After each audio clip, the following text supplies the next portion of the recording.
ہمارے قائد ہمیں جو سبق دے کر گئے ہیں وہ سبق بڑا انمول ہے، اور وہ سبق کو ہم نے یاد کیسے رکھنا ہے کہ استاد صاحب پڑھا کرتے تھے کہ مستند رستے وہی مانے گئے جن سے ہو کر تیرے دیوانے گئے۔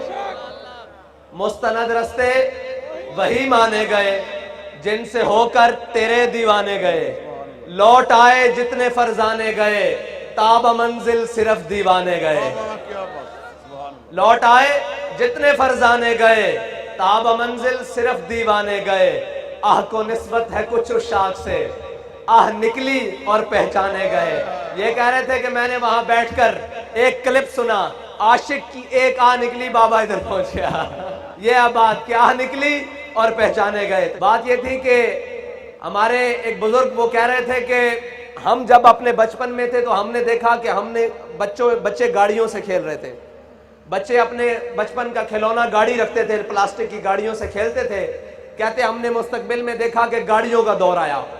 کہتے پھر ہم نے اپنے ایک جوانی لڑکپن میں دیکھا کہ لوگ بلے گیندوں سے ہر میدان بھرا ہوا، لوگ گیند بلہ کھیل رہے۔ کہتے پھر گیند بلے کا وقت آیا۔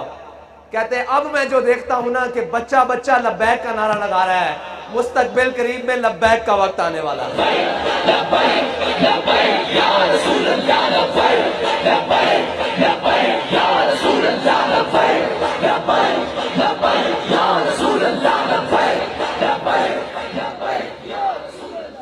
ایک زندہ باد ایک بہت بڑا سوال ہے کہ جی ہم تحریک لبیک پاکستان کو ووٹ کیوں دیں؟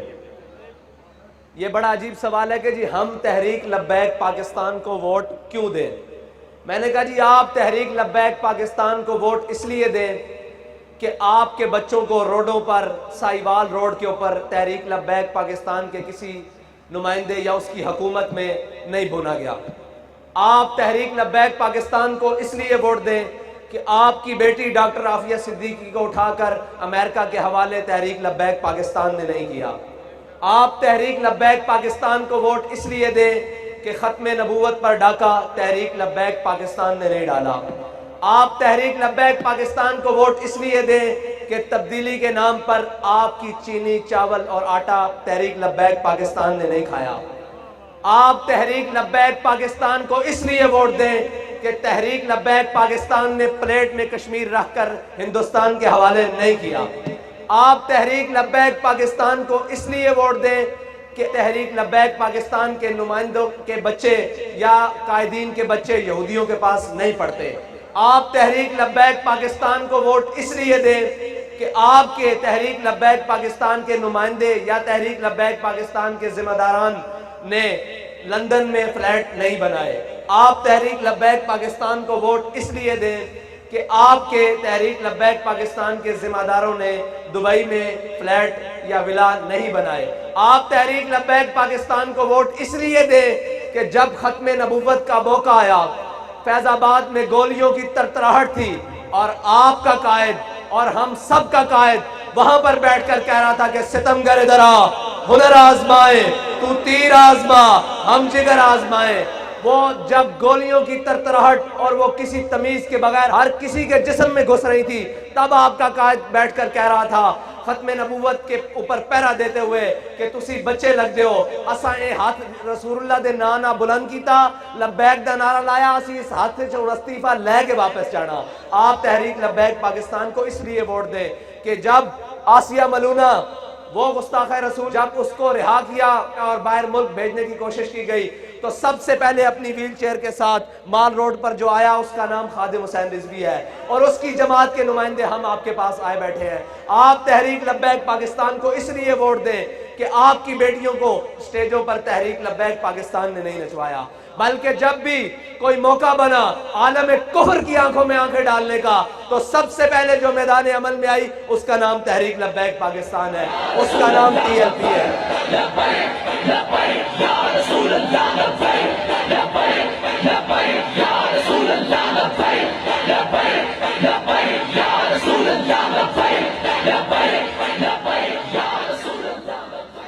لوگوں نے کہا جی سیاست کے لیے بڑے بڑے ڈیرے ہوں گے تو پھر بات چلے گی۔ ہمارے قائد نے کہا نہیں، لوگوں نے کہا سیاست کے لیے بڑی بڑی گاڑیاں اور لینڈ کروزریں ہوں گی تو تب کمپین چلے گی. میرے قائد نے کہا نہیں. میرے قائد نے کہا ادھر آ. میرے قائد نے کہا تمہیں میں بتاتا ہوں علامہ اقبال کی زبانی کہ ہماری کمپین، ہماری سیاست کیسے چلے گی، ہم امت کو کیسے جگائیں گے. تو علامہ اقبال کی زبانی بتا کر کہا آ میں تجھ کو بتاتا ہوں تقدیر امم کیا ہے. کہا بابا جی نے کہا ادھر آ میں تجھے بتاتا ہوں تقدیر امم کیا ہے. شمشیر و سنا اول، طاؤس و رباب آخر. بابا جی نے کہا پہلے کھڑا ہونا پڑے گا، پہلے گٹلیاں چوسنی پڑیں گی، پہلے بدر جانا پڑے گا، پھر احد جانا پڑے گا، پھر احزاب جانا پڑے گا، خندق جانا پڑے گا، مریسی جانا پڑے گا، مستلق جانا پڑے گا، تبوک جانا پڑے گا، پھر کیسر و کسرا کی نعمتیں تمہارے پاؤں میں آئیں گی. ہمارے قائد نے وہ لائن سیدھی کی کہ جب بڑے بڑے چودھری اور ڈیرے دار کہتے تھے کہ ان کے مقابلے میں کوئی نہیں کھڑا ہو سکتا، ہمارے بابا جی نے ایک ملنگ کا ہاتھ پکڑا اور کہا یہ دیکھو میں اپنا ملنگ اس کے سامنے کھڑا کر کے دکھا رہا ہوں اور بتا رہا ہوں کہ محمد عربی کے غلاموں کو، ان کے جذبے کو قیامت تک کوئی نہیں روک سکتا. اور اس ملک کو 70 سال سے لوٹنے والے کو بابا جی نے کہا کہ تم یہ کہتے ہو کہ جب تک خاندان بڑا نہیں ہوگا تب تک ادھر سیاست میں کوئی نہیں آ سکتا. میں ایک چیئر پر بیٹھ کر نعرہ لگا رہا ہوں، دیکھنا قوم کیسے جواب دیتی ہے. بابا جی نے نعرہ بلند کیا لبیک لبیک یا رسول اللہ، لبیک لبیک لبیک یا رسول اللہ، لبیک لبیک لبیک. بابا جی نے نعرہ بلند کیا لبیک. قوم کا بچہ بچہ، قوم کا جوان، قوم کا بوڑھا، قوم کی ماں، قوم کی بیٹی پکار اٹھی کہ یہ اخلاص سے لگایا ہوا نعرہ ہے، یہ دل سے لگایا ہوا نعرہ ہے. یا رسول اللہ ہم حاضر ہیں، ہم حاضر ہیں. لوگ کہتے تھے کہ جناب مذہبیوں کو کوئی ووٹ نہیں دیتا. ہم نے کہا ہم مذہبی بھی پورے ہیں اور سیاسی بھی پورے ہیں، کسی کی غلط فہمی نہ رہے. ہم نے جب سیاست کرنی تھی تو ہم پورے عمل کے ساتھ الیکشن میں آئے ہیں اور پہلی دفعہ پاکستان کی تاریخ میں آنے والی جماعت واحد TLP ہے جس نے 22 لاکھ ووٹ لیا ہے. جب ہم سیاست میں آئے، آج ہم سیاست کے لیے آئے بیٹھے ہیں اور ہم بتانے کے لیے آئے بیٹھے ہیں کہ انشاءاللہ 19 فروری کو کرین پر مور لگا کر یہ ثابت کریں گے کہ تحریک لبیک یا رسول اللہ کا مشن صرف لاہور تک محدود نہیں، کراچی تک محدود نہیں، گجرانوالہ تک محدود نہیں، وہ وزیر آباد میں بھی، ہر وزیر آبادی کے دل میں بھی شامل ہو چکا ہے کہ ہم جس مقصد کے لیے پاکستان بنایا گیا، جس نظریے کے لیے پاکستان بنایا گیا، پاکستان بنتے وقت جو نعرہ لگایا کہ پاکستان کا مطلب کیا، پاکستان کا مطلب کیا، دستور ریاست کیا ہوگا، جس مقصد کے لیے پاکستان بنا ہے اس مقصد کے لیے اب اہلیان پاکستان جاگ چکے ہیں.